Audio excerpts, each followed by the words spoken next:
میں کنیزی میں پیش کر دے. تو کہتی ہے ٹھیک ہے. صبح کو یہ دونوں میاں بیوی زندان میں آئے. بچی در زندان پہ آپ نے سنا ہوا بیٹھی رہتی تھی.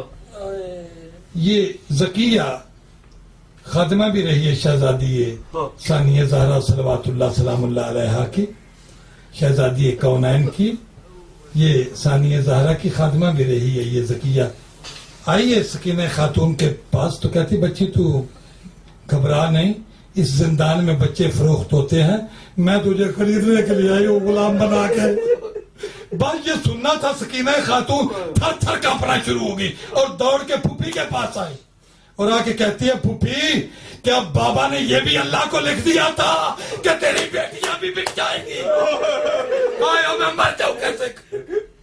بابا نے وفادینا و بن عظیم میں یہ بھی لکھ دیا تھا. شہزادی زینب سلام اللہ صلوات اللہ علیہ مخدومہ کونین اٹھی. ید سجاد سے کہا کہ کوئی خاتون سکینہ خاتون کو خریدنے آئی ہے. تو سید سجاد نے کہا کہ پھوپھی آپ پتہ کریں گا کہ کون ہے. شہزادی عالیہ آئی ہیں اور اس زکیہ کے پاس کہا کہ مستور کیا بات ہے؟ کہنے لگے یہ بچی ہمیں بہت اچھی لگی ہے، ہم اسے خریدنا چاہتے ہیں. جملے سننا ذرا. ہم اس بچی کو زکیہ کہتے ہیں ہم اس بچی کو خریدنا چاہتے ہیں. تو شہزادی کہتی ہے کہ کیوں خریدنا چاہتی ہوں؟ کہنے لگی کہ میری شہزادی میری شادی ہوئی تھی، ہم نے منت مانی تھی کہ اگر بیٹی ہوئی تو شہزادی عالیہ کی کنیز بنائیں گے ثانیہ زہرا کی. تو میں اس بچی کو خرید کے نا مدینے لے جاؤں گی شہزادی کی خدمت میں. اس وقت شہزادی نے ایک جملہ کہا، روئی بھی پڑی اور کہا تیری شہزادی اب کنیزوں کے قابل نہیں رہی. اور یہ کہہ کے کہا کہ زکیہ میری طرف دیکھ. زکیہ نے دیکھا اور پھر شہزادی چل پڑی.